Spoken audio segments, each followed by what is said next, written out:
चलो देखो आज पढ़ते हैं ट्रिग्नोमेट्री का पहला वाला लेक्चर पढ़े थे, उसमें केवल पढ़े थे बेसिक ट्रिग्नोमेट्री में कि ट्रिग्नोमेट्री का डेफिनेशन पढ़े थे, उस पे बेसिस क्वेश्चन किए थे, ठीक है।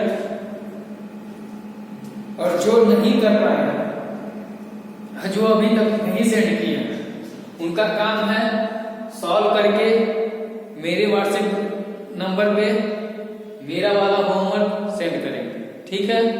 इस पे भी सेंड कर देंगे और जो गूगल क्लासमीट है, गूगल क्लासरूम है, उस पे भी सेंड कर देंगे, ठीक है ना। लेकिन मेरे पे भी तो जरूरी है, ठीक है, ताकि मेरे पास रिकॉर्ड रहे तो लोगों का कौन सेंड किया कौन नहीं किया। आज हम लोग पढ़ेंगे trigonometric ratios of some particular angle. अब हम किसी पर्टिकुलर एंगल के लिए वहां पे देखो, वहां पर हम लोग क्या पढ़ते थे, sin theta equal to perpendicular upon hypotenuse. तो यहाँ पर थीटा क्या था, थीटा वेरिएबल था, थीटा वेरिएबल था। तो अभी क्या कर रहे हैं, अभी हम पर्टिकुलर एंगल की बात कर रहे हैं। किसी पर्टिकुलर एंगल के लिए हम इसकी रेशियो की वैल्यू फाइंड करना चाह रहे हैं। जैसे मान लो कोई वेरिएबल, मान लो पर्टिकुलर, मान लिए एंगल थीटा बराबर 30 डिग्री हो गया, या 60 डिग्री हो गया, या 0 डिग्री हो गया, या 90 डिग्री हो गया, ओके, या 45 डिग्री हो गया, समझे, या 50 डिग्री हो गया। कोई एक पर्टिकुलर एंगल की बात करें तो कुछ पर्टिकुलर एंगल की बात जिसको हमें पढ़ना है अभी क्लास में, मतलब हमारे लिए सबकी जरूरत है, जो उनके लिए हम लोग डिस्कस करेंगे कि आखिर इसकी वैल्यू कैसे होती है और इसको प्रूव करेंगे कैसे होता है, कितना होता है, ठीक है ना। तो उसको देखते हैं। तो देखो अभी तक हम लोगों को जितना पढ़ना है 30 degree, 60 degree, 0 degree, 90 degree, 45 degree, इतने ही टाइप के हमें एंगल की रेशियो की जरूरत है। अभी तक जो T ratio of some particular angles, so वो जो पर्टिकुलर एंगल्स होंगे वो इतने एंगल्स हैं, 0 डिग्री, 30, 60, 45, 90 डिग्री के लिए हमें ट्रिग्नोमेट्रिक रेशियोज फाइंड करना, ओके।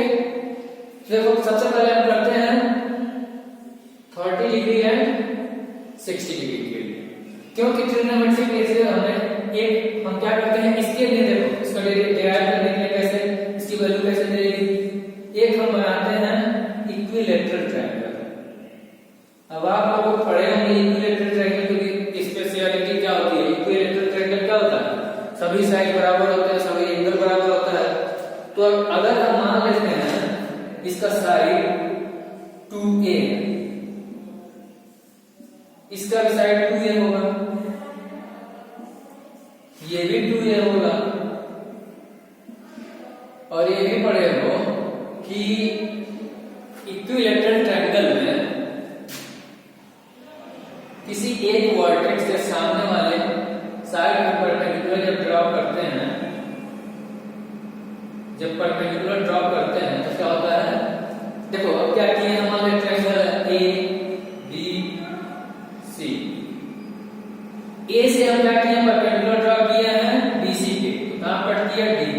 और ये पता है तुमको कि जब परपेंडिकुलर ड्रॉ करता है क्या होता है, वो एंगल बाइसेक्टर भी होता है, तो this angle equal to this angle होता है। यानी कि देखो ये एंगल कितना 60 डिग्री, ये एंगल कितना 60 डिग्री, ये साइड और इसको बाइसेक्ट करता है, तुमको पता है, ये तुम पढ़े हो, ये बाइसेक्ट कर रहा है बराबर बराबर, ये कितना हो जाएगा ए, और ये वाला साइड कितना ए। और देखो ये 30 60 डिग्री, ये 90 डिग्री पर परपेंडिकुलर ड्रॉ किया है, तो ये भी 90 डिग्री हो जाएगा।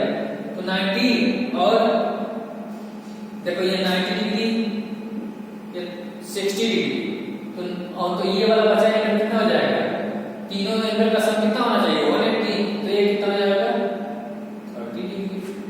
हो गया काम।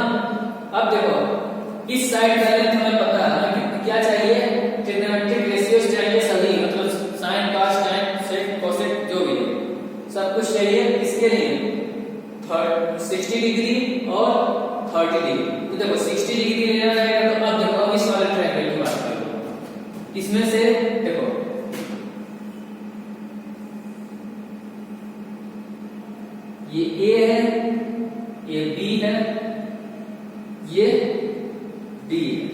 ये लेंथ a, ये लेंथ 2a, ये 30 डिग्री, ये 90 डिग्री और ये 60 डिग्री।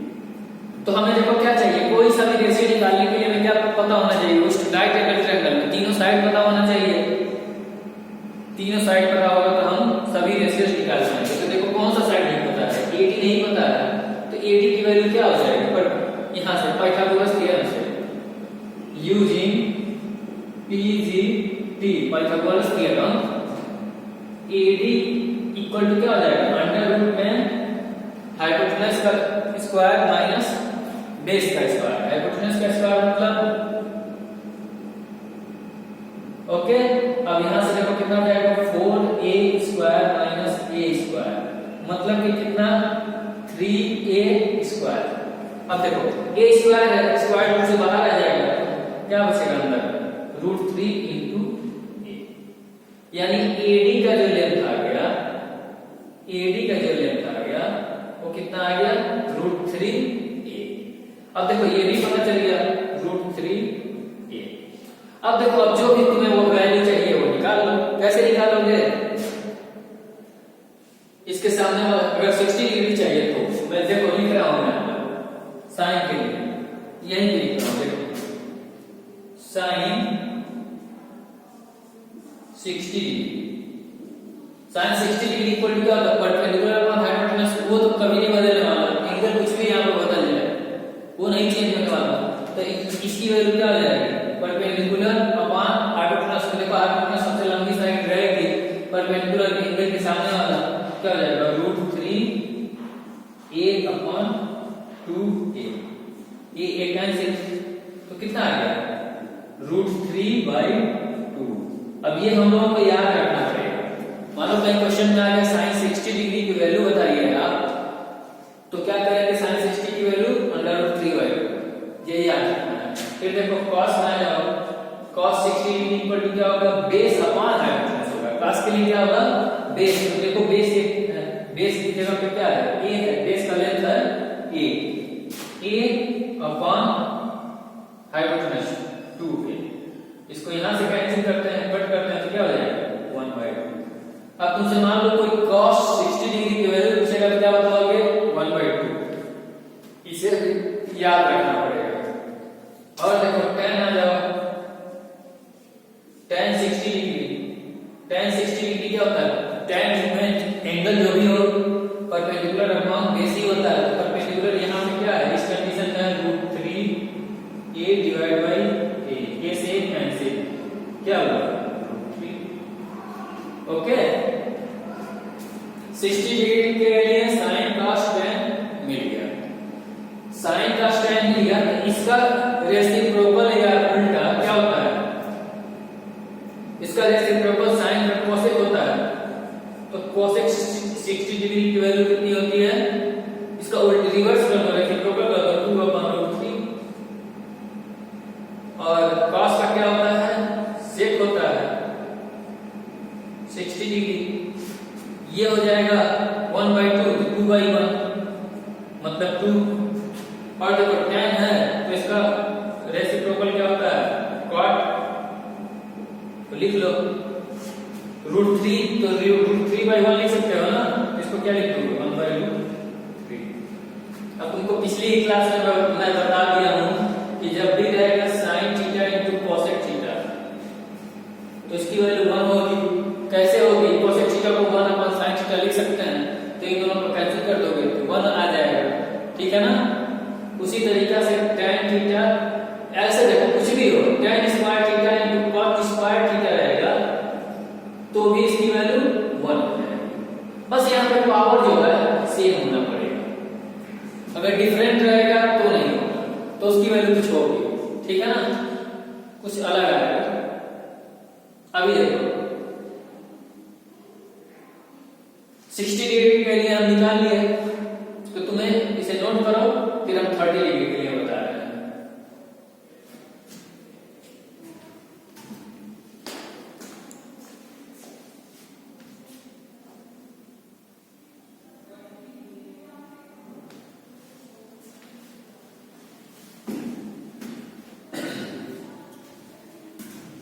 इसको आप नोट करो, फिर मैं दूसरा बता रहा हूं।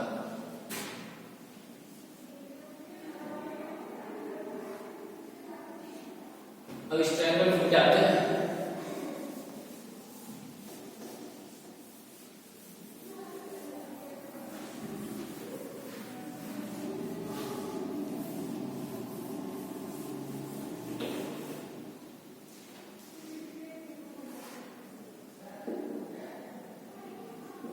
थर्टी डिग्री की बात करते हैं। देखो 30 डिग्री, तो देखो जब 30 डिग्री की बात करेंगे, जब भी हम 30 डिग्री की बात करेंगे तो परपेंडिकुलर और बेस तो चेंज हो जाएगा, क्योंकि 30 डिग्री यहाँ पे है, तो यहाँ से हम लोग देखना शुरू करेंगे इसके सामने, ये हो गया परपेंडिकुलर, और इसका एडजेसेंट ये साइड बेस हो गया, और जो सबसे बड़ी साइड होगी वो हाइपोटेनस तो होगी।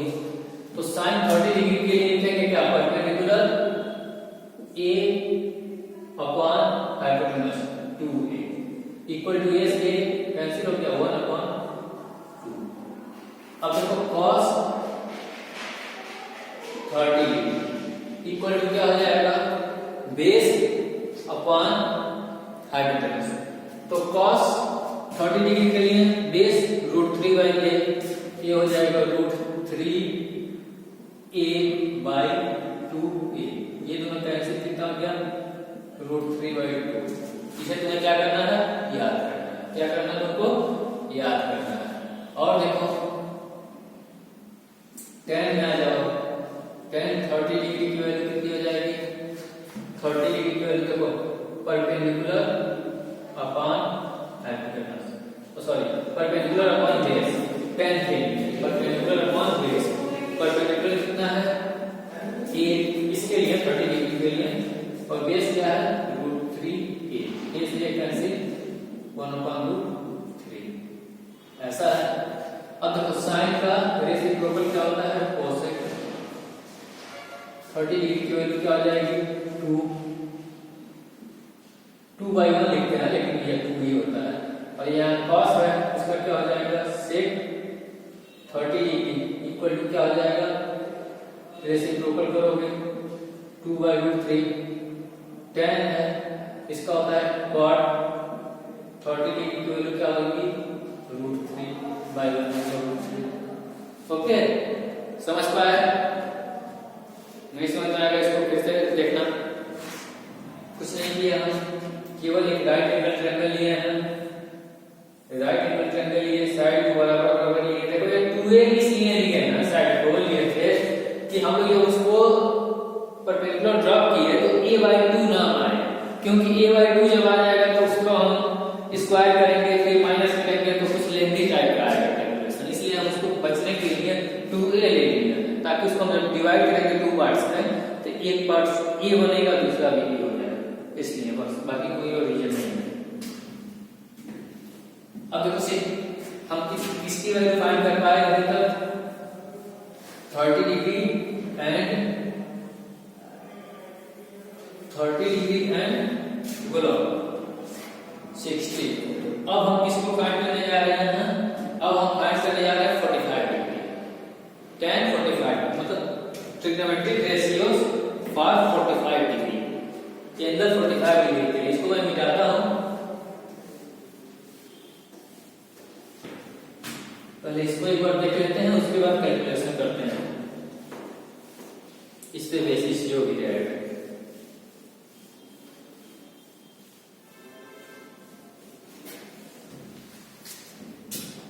देखो 45 डिग्री के लिए क्या करते हैं, एक हम बनाते हैं आइसोसेलेस ट्रायंगल।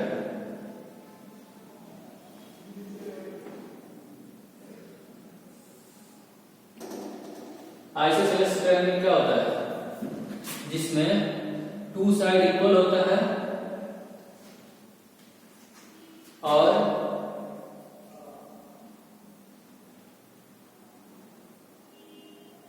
एक साइड अनइक्वल होता है। लेकिन हमें कैसा बनाना है, ऐसा आइसोसेलेस बनाना है जिसका एक एंगल 90 डिग्री हो, क्योंकि हम लोग अभी जो भी ट्रिग्नोमेट्रिक पढ़ रहे हैं वो सब राइट एंगल ट्रायंगल में पढ़ रहे हैं, ठीक है ना। तो ये 90 डिग्री हो गया, मान लो साइड का लेंथ मान लिए कि a1, नाम लिख लो ए बी सी, ठीक है ना।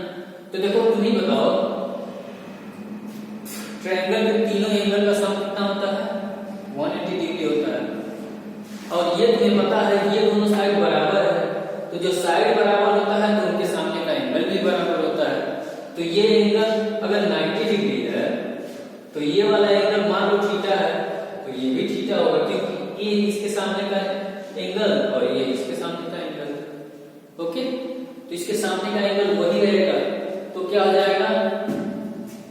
तीनों एंगल का सम 180 डिग्री होता है, तो तुम थीटा निकालना चाहो तो ऐसे कर सकते हो, in triangle A B C theta plus 90 degree equal 180 degree.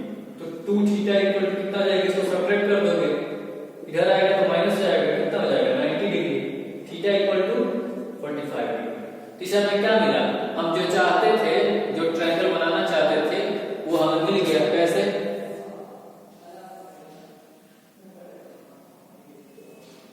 A 45 degree और यहाँ पे 90 डिग्री। ये हो गया, बी हो गया, सी हो गया। अब तुम्हें पता है कि ट्रायंगल में किसी भी रेशियोज को फाइंड करने के लिए तीनों साइड पता होना चाहिए। तो देखो 2 साइड तो पता है, तीसरा नहीं पता है, तो लिख लो in triangle A B C by PGT AB square is equal to BC square plus AC square। Okay, तो AB इक्वल टू क्या हो जाएगा? अंडर रूट में BC square plus AC square. तो BC की जगह पे क्या है? A है तो A स्क्वायर प्लस हुआ A है तो A स्क्वायर, मतलब कितना? A square plus A square 2A square. अब यहाँ पे देखो A जो है स्क्वायर में है, तो इसको हम बाहर निकाल सकते हैं, क्या बनेगा? √2 इंटू ए। ये हो गया, इसके लिए कितने आ गए? √2 इंटू ए। अब हमें जो भी चाहिए ट्रिग्नोमेट्रिक रेशियो फाइंड कर लेते हैं, तो अभी फाइंड कर लेते हैं। देखो sin 45 डिग्री, इस एंगल देखो 45 के लिए दोनों एंगल बराबर है, तो किसी को ले सकते हो। इस एंगल के लिए भी काम करो, उसके लिए काम करो, अभी कोई फर्क नहीं है। क्यों? क्योंकि बेस और परपेंडिकुलर जो है वो सेम। तो sin 45 डिग्री इक्वल टू क्या हो जाएगा? परपेंडिकुलर इसके लिए अगर मान लो, देखो तो perpendicular a upon hypotenuse √2a, ये कैंसिल हो गया, 1 अपॉन √2। cos में आ जाओ, cos 45 डिग्री, तो बेस अपॉन हाइपोटेन्यूज, तो बेस भी a ही है, a अपॉन √2a, √2 से खत्म हुआ 1 अपॉन √2। और देखो tan में आओ, tan 45 डिग्री इक्वल टू क्या होता है? परपेंडिकुलर अपॉन, देखो perpendicular upon base, a upon a, 1 हो गया।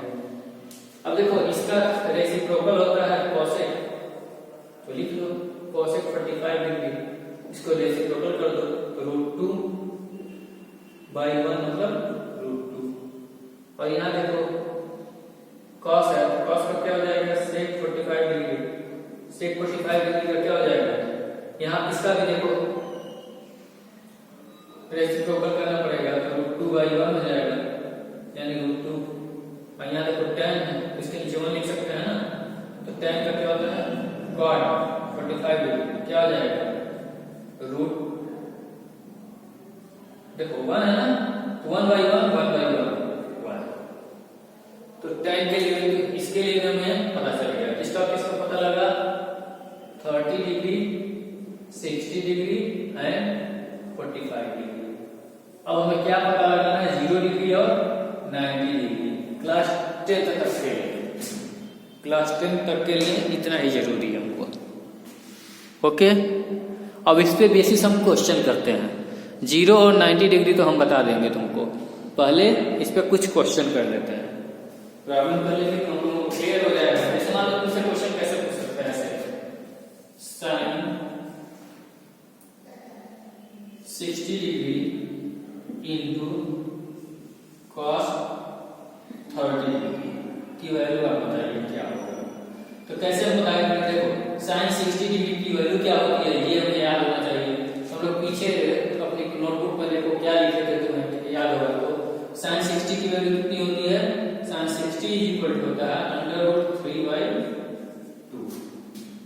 ओके, और इनटू cos 30 की वैल्यू कितनी होती है, cos 30 की वैल्यू तो यहाँ पर लिखा दूंगा √3/2।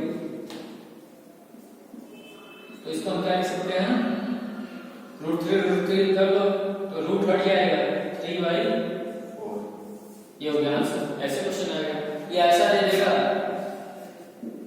Sine square 45 degree plus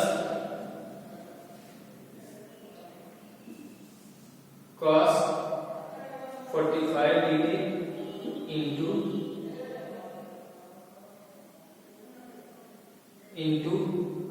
sign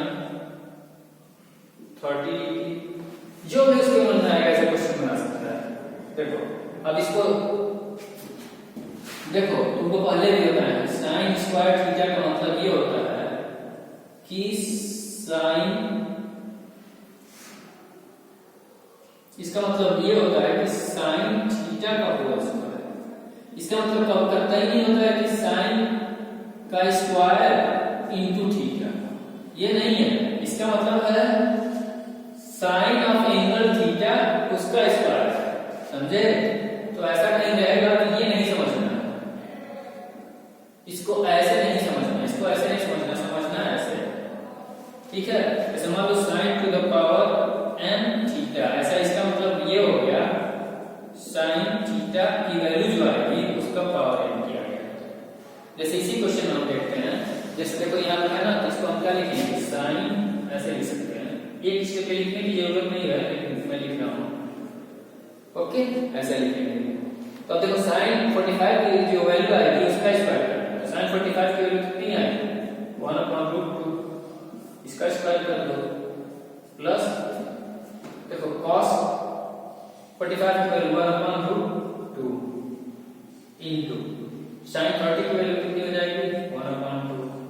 अब देखो इसका स्क्वायर करोगे तो रूट तो हट जाएगा, तो 1/2 प्लस 1/2√2, इन दोनों का एलसीएम लोगे तो देखो रूट क्या आ जाएगा, √2 प्लस 1/2√2, ये हो गया। ऐसे हम लोग कर लेंगे इस क्वेश्चन को, इसका आंसर ये हो गया, समझे?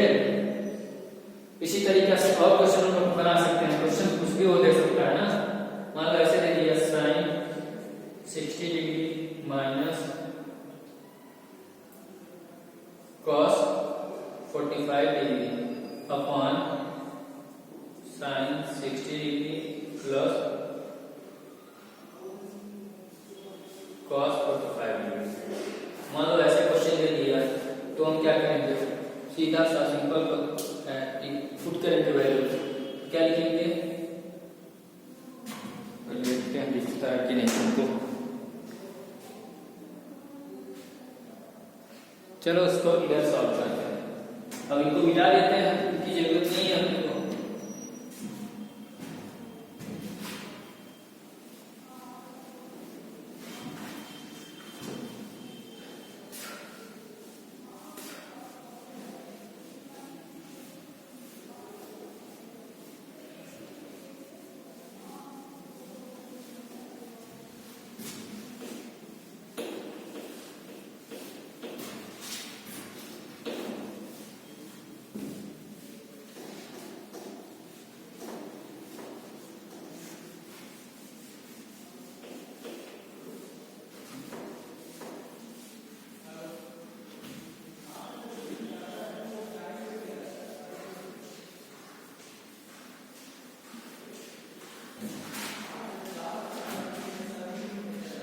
देखो इस क्वेश्चन को कैसे करते हैं, जो वैल्यू दिया है इसे पुट करते हैं। देखो ऊपर में क्वेश्चन तो यहाँ है लेकिन सॉल्व ऊपर कर रहा हूँ। देखो sin 60 डिग्री की वैल्यू √3/2 माइनस cos 45 डिग्री की वैल्यू कितनी होगी 1/√2। अभी हम लोग सॉल्व किया है और नीचे देखो क्या है साइन 60 डिग्री की वैल्यू √3/2 प्लस cos 45 डिग्री 1/√2। पहले न्यूमरेटर को सॉल्व करो, फिर डिनोमिनेटर को सॉल्व करो, फिर आ जाएगा। तो न्यूमरेटर को सॉल्व करते हैं कैसे आता है, एलसीएम लेते हैं, तो वही तरीका है एलसीएम लो। एलसीएम लो तो क्या आ जाएगा 2√2, यही आएगा ना, क्या आएगा एलसीएम आएगा हमारा 2√2। तब देखो क्या आ जाएगा, न्यूमरेटर में ध्यान से √3 इंटू 2 से 2 कैंसिल √2 माइनस यहां पे देखो 2 से 2 से 2 कैंसिल 2 हो जाएगा, डिवाइड बाय यहां पे देखो सेम चीज √3 इंटू √2 माइनस है ना, यहाँ पे प्लस है, सेम चीज है ना, यहाँ पे माइनस यहाँ प्लस है, यहाँ पे प्लस हो जाएगा 2/√2। अब तुम्हें पता है जब डिवाइड के नीचे डिवाइड बराबर होता है तो क्या होता है, कैंसिल हो जाता है। या इसको एक स्टेप में और बढ़ा देता हूँ, इसको क्या लिख सकते हो, √2 इंटू √3 √6 माइनस 2/2 इंटू देखो ये डिनोमिनेटर और ऊपर चला जाएगा 2√2/√6 प्लस √ यहाँ से ये कैंसिल कर दोगे कितना आ गया, √6 माइनस √6 माइनस देखो ये √2 नहीं -2 √6 प्लस ये हो गया आंसर। इसी तरीके से हम लोगों को क्वेश्चन को बनाना होगा। ओके, इसी तरीके से हम लोगों को क्वेश्चन को बनाना है। आराम से देखना वीडियो को, तुमको सब समझ आ जाएगा, ठीक है ना।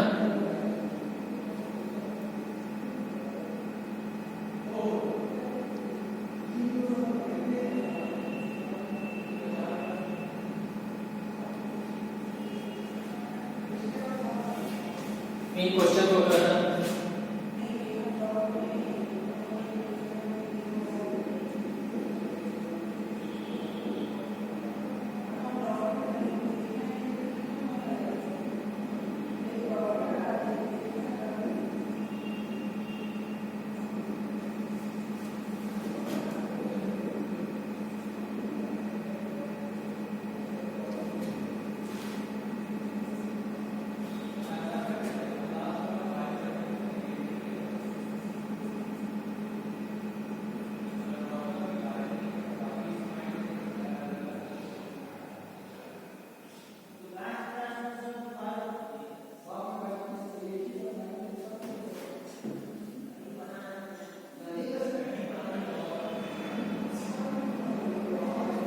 तीन क्वेश्चन को करना है, इसको करो।